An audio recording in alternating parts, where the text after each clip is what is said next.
오늘 본문은요, 이삭이 아버지를 잃고 이제 아버지와 어머니의 무덤을 떠나는 장면으로 시작을 하고 있습니다. 그런데 오늘 본문 중 제가 두 가지 표현이 제 마음을 한 주간 울렸는데요. 첫 번째는 11절에 있는 그의 아들 이삭이라는 단어였고요. 두 번째로는 브엘라 헤로이 근처라는 표현이었습니다. 브엘라 헤로이면 브엘라 헤로이지 근처라는 말이 왜 들어갈까? 그의 아들 이삭이면 이삭이지 왜 그의 아들이라고 표현했을까? 이 두 가지의 표현을 묵상하면서 제가 받은 은혜를 오늘 함께 나누려고 합니다.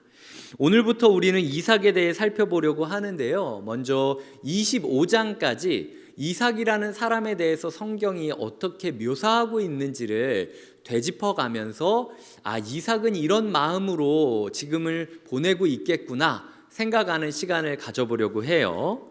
자, 제가 네 가지를 이야기 드리려고 합니다. 첫째 장면은요, 이삭이 태어난 장면이에요. 아버지는 100살, 어머니는 90살에 늦둥이 아들을 낳게 됩니다.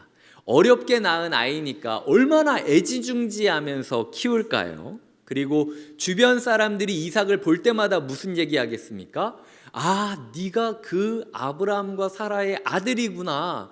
정말 오랫동안 기다렸던 100살이 되어서 태어났던 아이구나. 어딜 가든지 이삭에게는 꼬리표가 달려 있었다라는 거예요. 나는 믿음의 조상 아브라함과 사라의 아들이라는 꼬리표를 달고 다녔다라는 거죠.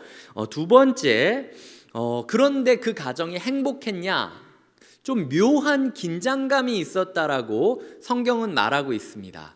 아브라함과 사라와 이삭만 있었던 게 아니라 아브라함과 하갈이라는 두 번째 부인과 이스마엘이라는 형이 있었던 거예요. 그런데 이 묘한 긴장 관계 속에서 이삭은 어렸을 때 어떤 장면이 나오냐면 젖된 지 얼마 안 되었을 때에 21장에 보면은 배다른 형 이스마엘이 괴롭혔다라는 표현이 나와요. 그리고 말미암아 그 사건 때문에 그 두 번째 처였던 하갈과 아들인 이스마엘이 집에서 쫓겨나게 되는 모습을 그리고 있습니다. 이삭은 아직 젖된 지 얼마 안 되는 애예요. 얘가 뭘 알겠습니까? 그런데 이유도 모르고 괴롭힘을 당해야 했고, 그리고 이유도 모른 채로 나 때문에 내 두 번째 어머니와 형이 누구보다도 응석을 부려야 될 그 가정이 찢어지는 모습을 경험했다라는 거죠. 문제도 나 때문에 일어난 게 아니고 타인 때문에 일어난 겁니다. 해답도 내가 내린 해답이 아니라 타인이 내려준 해답이었어요.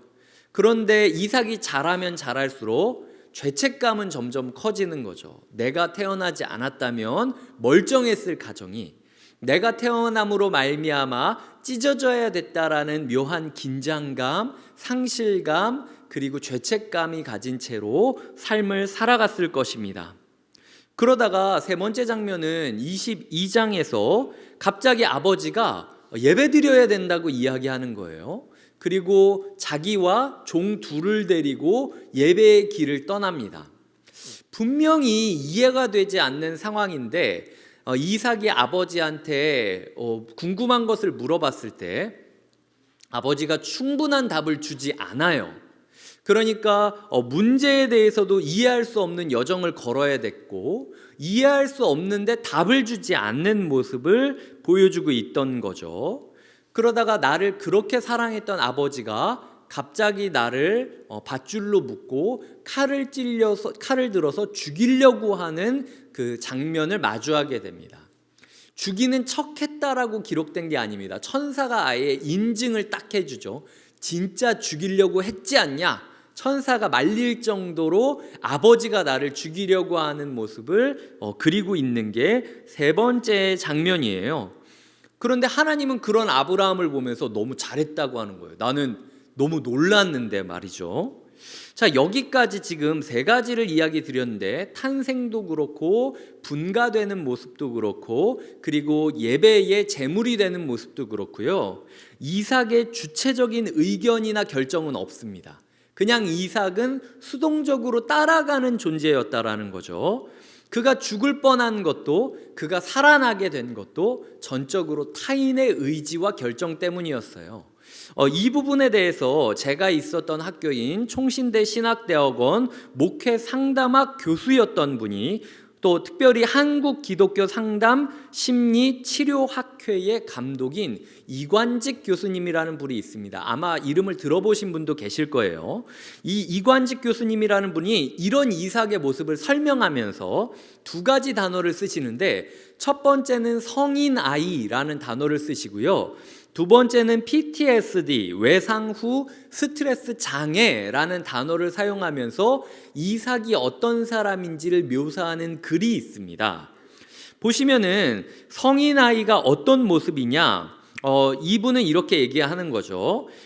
가정이 역기능도 있었고 긴장 상태도 있었고 장남이자 외아들로서 기대감도 막 무겁게 주어졌고, 그래서 어렸을 때부터 네가 우리 가문의 희망이야, 네가 약속의 아이야 라는 식의 부담감을 막 주니까 이 이삭의 마음 가운데 어린아이로서 응석 부려야 되는데도 불구하고 너무 빨리 조숙해졌다는 거예요. 그래서 어린아이인데도 불구하고 다 이해해야 되고 다 받아내야 되는 걸로 인생을 해석했다라는 거죠. 그래서 15살이 되어서 혈기왕성한 나이인데도 불구하고 아버지가 자기의 몸을 묶는데 가만히 있었던 게 우리에게는 그저 이삭이 순종했구나 라고 생각할 수 있겠지만요, 실제로 우리를 가장 사랑하는 누군가가 산에 끌고 가서 우리를 묶고 칼을 들어서 찌른다고 생각을 해보세요. 나를 너무 사랑하는 걸 아는데도 그러면 놀라지 않겠습니까? 무섭지 않겠습니까? 불안하지 않겠습니까? 우리에게 그런 일이 생기면은 막 주체할 수 없을 정도로 무너질 텐데 이삭에 대해서는 너무 쉽게 생각하고 있다라는 거죠. 이 이관직 교수님은 이삭이 그렇게 가만히 묶여서 죽으려고 했던 것도 그의 성인 아이로서의 증상이었다라고 표현을 하는 거예요. 그리고 자기를 죽이려던 그 장면을 예수님이 골고다에 올라가기 전에 겟세마네 언덕에서 예배드리고 기도하던 모습으로 묘사할 때가 많은데요, 예수님은 메시아로 세상에 오셔서 33년간의 성숙한 인생을 사시고 죽음을 앞둔 목전에서도 하나님 앞에 저 이거 못하겠습니다, 저 이거 잔 치워주시면 좋을 것 같아요 라고 두려워 걱정하고 슬퍼하시는 모습을 보일 정도였어요. 그런데 아무 설명도 듣지 못한 15살짜리 소년이 이것을 받아들였을 때 어떻게 됐을까? 예수님이 경험했을 것보다 훨씬 큰 극도의 혼란감, 유기감, 배신감, 충격감, 공포감, 절망감, 무력감, 분노감, 그리고 고독감. 이거 제가 말하는 게 아니라 그 책에서 이렇게 다양한 표현을 들면서 그 순간 이삭이 느꼈을 여러 가지 복잡한 마음들을 설명을 해주고 있다라는 것이죠. 그래서 어른들의 경우에도 이 같은 경험을 할 때 여러 가지 형태의 정신적인 상처들을 경험하는데, 하물며 아직 유년기에 있었던 이삭에게는 얼마나 큰 상처로 남았을 것인가 하는 것은 어렵지 않게 짐작해 볼 수 있다라고 그 교수님은 책에 적었습니다. 제가 세 가지를 이야기 드렸는데 이제 네 번째입니다. 아내를 얻은 것도 그렇죠. 24장을 보면은 아내를 얻는 과정이 있는데요, 내가 내 아내를 얻는 건데 내 선택이 아닙니다. 아버지가 어느 날 갑자기 이제 이삭이 아내를 얻어야겠다라고 선택을 해버린 거예요. 그리고 종을 보낸 겁니다. 그 종이 리브가라는 여자를 데려온 거예요. 이삭이 했던 것은 먼지구덩이를 서성이면서 언제 내 신부가 오는지 기다리는 일밖에 하는 일이 없었습니다. 자기의 가정을 맞이하는 순간에서도 이삭은 철저히 수동적이고 소극적인 모습을 보여주고 있다라는 거죠. 창세기 24장 67절에 보면은 이런 구절이 나옵니다. 띄워드릴 테니까 한번 읽어주셨으면 좋겠습니다. 시작.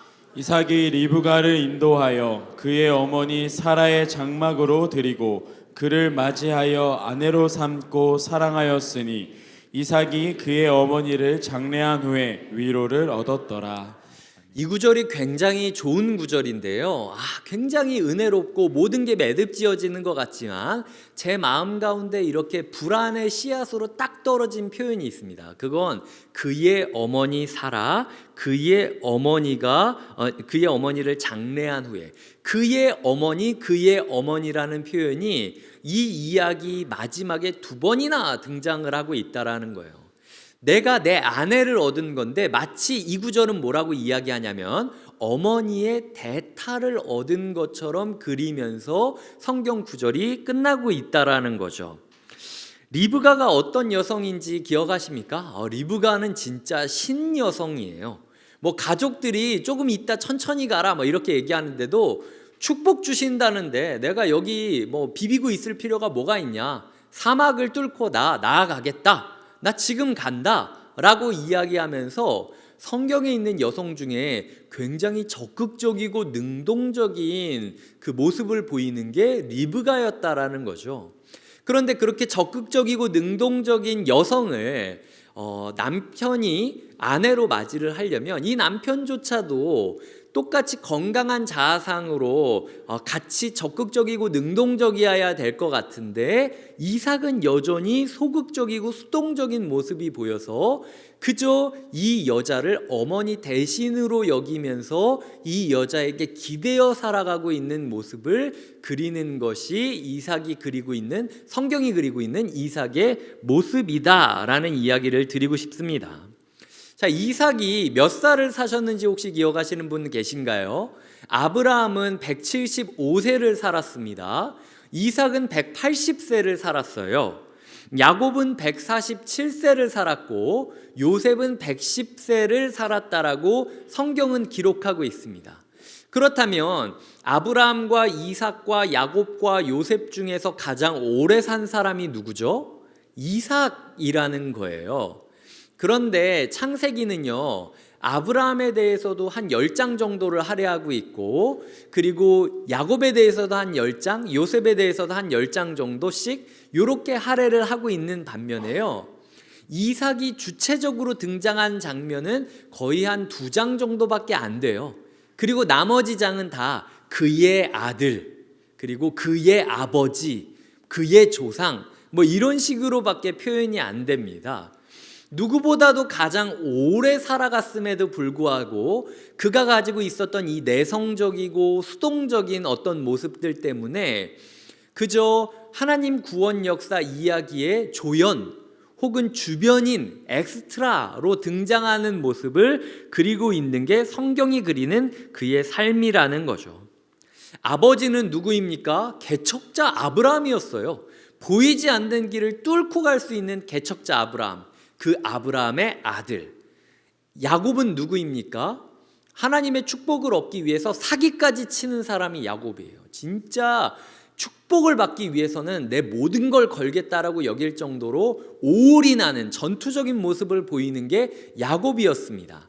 그런 개척자와 전투적인 아브라함과 야곱 사이에서 이삭은 그저 수동적인 존재로 그들을 돕는 엑스트라로 끝이 난다라는 겁니다.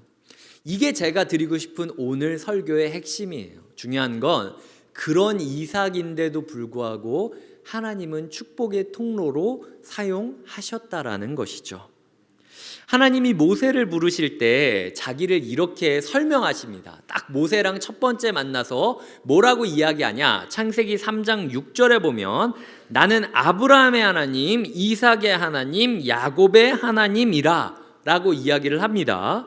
그리고 모세가 내가 이스라엘 사람들한테 가서 누가 나를 보냈냐고 말해야 됩니까? 라고 할 때 15절에서 이렇게 말합니다. 아브라함의 하나님, 이삭의 하나님, 야곱의 하나님께서 나를 너희에게 보내셨다 하라. 이는 나의 영원한 이름이요 대대로 기억할 나의 칭원이라 라고 이야기를 하고 있다라는 거죠. 그리고 16절에서 다시 한번 쐐기를 박습니다. 너희 조상의 하나님이 누구냐? 곧 아브라함과 이삭과 야곱의 하나님이 내가 너희를 돌볼 것이다. 아브라함을 돌봤듯 이삭을 돌봤듯 야곱을 돌봤듯 너를 돌볼 것이다 라고 이야기를 하고 있다라는 거죠. 자, 여기서 생각을 해봅시다. 제가 하나님이 되어서 모세한테 이야기한다면요, 이삭보다는 요셉의 이름을 넣을 것 같아요. 그렇지 않습니까? 아브라함의 하나님, 야곱의 하나님, 요셉의 하나님인 내가 너희에게 찾아왔다, 이렇게 얘기해야 좀 폼이 나지. 이삭 그 오래 살기는 했는데 한 거는 별로 없는 그 이삭? 이리 끌려다니고 저리 끌려다녔던 그 이삭? 그럼 우리도 그렇게 해도 되는 건가? 라는 생각이 들 여지를 주고 싶지 않을 거라는 거죠. 하지만 하나님은 아브라함과 야곱을 세워주셨듯 이삭의 이름도 높여주시는 거예요. 내성적이어도 소극적이고 수동적인 사람이라 할지라도 너에 맞게 내가 구원 역사를 이뤄주고 있다, 그렇게 내가 너를 통해서도 이야기를 썼다라는 하나님의 표현이라는 거죠. 그래서 신약은 그도 믿음의 사람이라고 아예 선언을 합니다. 히브리서 11장 20절은 이렇게 시작하는데요, 믿음으로 이삭은 이라고 시작을 하고 있어요. 믿음의 영웅들을 그리는데 그렇게 소극적이고 그렇게 어려워했던 그 소위 말해서 성인 아이의 모습, 외상 후 스트레스 장애를 겪으면서 이러지도 저러지도 못하고 부엘라 헤로이 안에 들어가 있어야 되는데 여기가 내가 원래 살았던 땅이야, 이렇게 그 안에 용기 있게 들어가야 되는데 아버지 죽었다고 지금 다 큰 어른이 그 땅을 못 들어가고 부엘라 헤로이 근처를 서성이는 그 소극적이고 수동적인 모습을 가지는 이삭이라 할지라도 그도 믿음의 영웅이었다라고 쐐기를 받고 계시다라는 거예요. 하나님은 이 말씀을 통하여 우리에게 위로가 되기를 원하십니다. 주님께서는요, 이리저리 휘둘리고 조연이고 주변인으로 살아가는 성도님이 계시다 할지라도 이삭이라고 얘기하지, 오히려 너 왜 아브라함처럼 못 살아? 너 왜 야곱처럼 못 살아? 너 그렇게 살면은 내가 너 지켜볼 수 없어 라는 식으로 이야기하지 않는다라는 거죠. 이삭이라면 내가 이삭답게 사용해 줄게. 그러니까 너무 너를 네가 아닌 것처럼 막 뜯어 고치면서 너를 괴롭힐 필요가 없어. 그냥 너는 있는 모습 그대로 나한테 나오기만 하면 너를 통해서도 내가 구원의 이야기를 이어가 줄 것이다 라고 이야기하시는 게 하나님께서 우리에게 주시는 약속이라는 거죠. 이삭은 이삭답게 사용하시는 거예요. 그게 우리 하나님이라는 거죠. 자, 그 이삭은 이제 오늘 본문을 보면 부모를 떠나 독립해야 될 시기가 됩니다. 그는 자기가 어디 있어야 될지 몰라서 두려운 마음에 원래 살던 부엘라 헤로이 근처를 어슬렁어슬렁 거리면서 거주하는 모습을 보이고 있어요. 그런데 창세기 16장에서 제가 부엘라 헤로이라는 지명이 어떤 뜻을 가지고 있는 지명인지를 이야기 드린 적이 있습니다. 성경은 부엘라 헤로이를 뭐라고 이야기하냐면 이 지명의 뜻은 나를 살피시는 살아계신 이의 우물이라 라는 뜻인 거예요. 그러니까 이삭은 지금 아버지를 잃고 본인이 영적인 가장이 되어야 되는 책임감을 얻었는데 책임감을 짊어지기에는 내 마음에 소극적이고 수동적인 마음이 너무 큰 거예요. 그래서 어찌할 수도 없고 그저 은혜의 우물 근처를 서성서성이고 있는 모습을 그리고 있는데, 그럼에도 불구하고 하나님이 말씀하시는 거죠. 은혜 근처에 서성여도 괜찮아. 네가 이 중심으로 들어오지 못했다 할지라도 내가 너를 통해 새로운 믿음의 이야기를 써줄게 라고 하는 게 하나님께서 우리에게 주는 약속이라는 겁니다. 아버지 장례를 치르고 약속의 다음 타자로 서야 했던 이삭의 모습을 보면서요, 저는 정호승 시인이라는 사람의 묵사발이라는 시가 떠올렸습니다. 이 묵사발이라는 단어가 어떤 뜻인지 아세요? 제가 사전을 찾아봤더니 이렇게 나와 있었습니다. 첫 번째, 묵을 담은 사발. 이 요리를 해보면 묵사발 한 그릇 달라고 그러면 묵이랑 이렇게 채소랑 이렇게 해가지고 나오는 게 있잖아요. 그걸 묵사발이라 부르기도 하고요. 묵을 만들기 위한 틀, 그 묵을 이렇게 솥 같은 데 넣고 할 때 그 그릇을 묵사발이라고 부르기도 합니다. 자, 두 번째로는 얻어맞거나 해서 얼굴 따위가 형편없이 깨지고 뭉개진 상태를 속되게 이르는 말. 우리 얼굴이 막 완전히 묵처럼 막 뭉개지고 막 깨진 모습을 보면서 완전히 묵사발이 났네 라는 식으로 이야기를 하는 모습이 묵사발이라는 표현이고, 그래서 여지없이 망한 상태를 비유적으로 이르는 말이다 라고 사전은 말하고 있습니다. 이것의 유의어로 묵주머니라는 단어가 있고 박살이라는 단어가 있는 거죠. 박살 났다는 거죠. 저는 지금 이 순간 이삭의 마음이 묵사발이라는 단어랑 굉장히 어울린다고 생각해요. 마치 묵을 만드는 틀이 땅바닥에 내동댕이 쳐서 쓸모를 잃고 버려져 있듯이 아브라함이라는 믿음의 사람을 만들기 위해 태어났던 나, 아브라함이라고 하는 믿음의 사람을 시험하기 위해 이용됐던 나, 이제 아브라함은 믿음의 사람으로서 할 일을 다 마치고 묵사발에서 딱 떠져서 자기의 사용처를 찾기 위하여 들려 올라갔습니다. 남겨진 건 이제 묵사발이 된 나밖에 없는 거예요. 이제 나는 혼자 이 땅에 내동댕이 쳐 있는데 내 인생은 뭐였지? 이제 나는 어떻게 해야 되는 거지? 여러 가지 고민들이 들었다라는 거죠. 근데 그 묵사발이 내동댕이 쳐 있는 걸 한 시인이 보면서 묵사발난 자기 인생, 겨울산을 홀로 내려올 정도로 외로움 가운데 처절하게 내적인 싸움을 했던 그 시인이 묵사발을 보며 네 마음이 내 마음이구나 라고 느꼈던 그 시를 제가 잠깐 소개해 드리겠습니다. 몇 가지 구절을 제가 읽어 드리겠습니다. 나는 묵사발이 된 나를 미워하지 않기로 했다. 묵사발이 되어 길바닥에 내동댕이 쳐진 나를 사랑하기로 했다. 내가 묵사발이 되지 않았다면 나는 묵의 온화함과 부드러움을 결코 얻지 못했을 것이다. 당신 또한 순하고 연한 묵의 겸손의 미덕을 지닐 수 없었을 것이다. 내가 묵사발이 되었기 때문에 당신은 묵이 될 수 있었다. 굴참나무에 어리던 햇살과 새소리가 묵이 될 때까지 참고 기다릴 수 있었다. 이것이 그 시인이 썼던 시구 일부입니다. 믿음의 조상 아브라함을 만들기 위해 쓰이다 버려진 묵사발 같다라고 느껴졌던 이삭이지만 그의 이런 삶을 통해서 그를 하나님께서 바꾸신 부분도 있을 거고 지으신 부분도 있을 거고 읽어가시고 싶으신 꿈도 있을 거예요.